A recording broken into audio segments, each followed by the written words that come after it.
Et on parlait matières premières, matières premières précieuses, on va continuer d'en parler. Vincent Grard de Trade Republic, merci d'être avec nous ce matin, et Gustave Sanden de Colbert.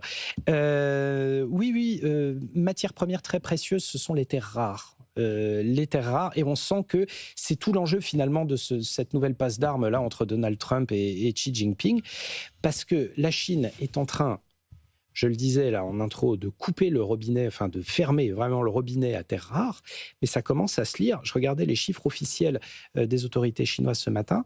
Entre août et septembre, les exportations de terres rares sont tombées de 31%. Là, paf, il y a un tiers du marché qui n'est plus là. Donc globalement, qu'est-ce qu'on fait ? Est-ce que ça explique ces tensions entre Trump et la Chine à nouveau ? Est-ce que ça menace l'ensemble de l'écosystème ? On sait que ces terres rares sont indispensables à la techno, notamment pour assurer des gros investissements en data center et en technologie hardware. Gustave Sanden, qu'est-ce que ça vous évoque, ces chiffres ? Moi, j'ai l'impression d'être le 4 avril. C'est-à-dire qu'on prend les mêmes et on recommence. On est reparti. Ouais. Exactement. Donc là, c'est directement la chaîne d'approvisionnement numérique, vous l'avez justement rappelé, qui est affectée par ces mesures finalement de contrôle pour l'instant. C'est ça dont il s'agit. C'est ça, oui. D'exportation des terres rares. Sauf que ce contrôle, potentiellement, il peut ralentir la croissance de qui ? Des méga caps américaines. Et ça ne plaît pas beaucoup à Donald Trump. Évidemment. Et donc, il a une méthode, a priori, maintenant qu'on connaît, plus 100% de tarifs sur la Chine, avec une application dans quelques semaines. Et bien, surprise, comme ce fut le cas le 4 avril et le mois qui s'en est suivi printemps dernier, les marchés financiers n'ont pas adoré. Et là, on a quand même pris notre plus grosse baisse, justement, depuis le 4 avril vendredi dernier, et ça fait tout drôle. Oui, c'est significatif, 3,5 sur le Nasdaq, et puis ça a quand même pas mal secoué ce matin en Asie, même si globalement on termine moins 1,5 sur le Hang Seng, c'est pas monstrueux, mais voilà, selon vous, on est peut-être au-delà de la simple prise de profit, on sent quand même un coup de froid. Ah oui, je pense qu'on sent un coup de froid. Moi, je regarde toujours le même indicateur depuis le mois d'avril, c'est le VIX. Donc, on avait eu un pic du VIX au-delà des 50 en avril. Donc, cet indice de la volatilité, indice de la peur, c'est son petit surnom. Au-delà des 50, généralement, c'est catastrophe. Sauf que ce pic a été très, très rapide et qui s'en est ensuite revenu à des niveaux plutôt de moyenne longue, autour des 16-17. On y était. Et là, vendredi, plus 30% sur le VIX. Plus 30% dans la journée. Donc ça, je pense que c'est la première chose à observer, c'est qu'effectivement, on retrouve de la vol. La deuxième, effectivement, l'amplitude de la baisse, on l'a commenté, c'est assez intéressant. Ce qu'il faut regarder, c'est que dans cette amplitude de baisse, vous avez dit le Nasdaq, moins 3,5, et effectivement, la tech, à nouveau, finalement, concentre en fait la volatilité. Nvidia, moins 5, par exemple, donc au-delà de la moyenne du Nasdaq. Et effectivement, je pense que c'est les deux grands points de vigilance à avoir en tête, mais ça préfigure rien de bon. On espère une accalmie, on l'a déjà vu, mais rien n'est garanti.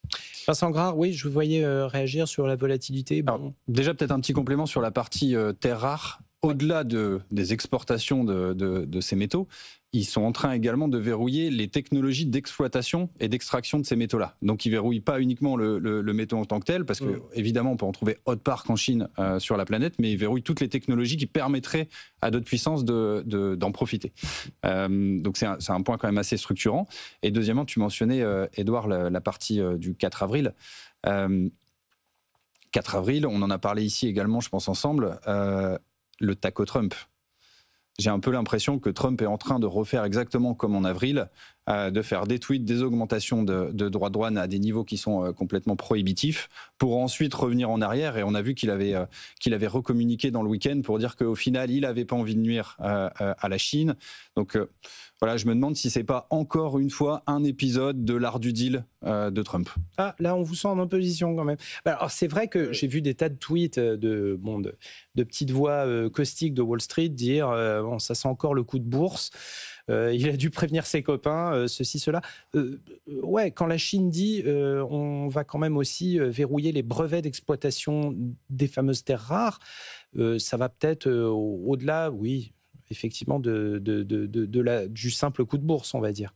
Oui, et puis surtout, taco, c'était une expression de journaliste. C'est Trump always chicken out. Ouais. Je ne connais pas beaucoup de fins observateurs de la négociation qui considèrent qu'il a chicken out et qu'il n'a pas obtenu d'excellents résultats dans cette négociation sur le premier cycle. Donc, je pense que c'est plutôt ces contreparties qui ont, plus que chicken out, qui ont carrément cédé, en fait. Beaucoup de terrain, y compris une petite contrepartie qui s'appelle l'Union européenne, accessoirement. Complètement. Mais je pense que ce qu'on peut commencer à observer, c'est qu'effectivement, les grands marchés, les valeurs tech sont en repli.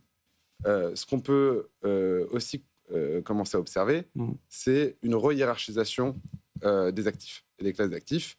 Et typiquement, il y a une classe d'actifs qui, parfois, nous est présentée comme une valeur refuge, qui est le Bitcoin.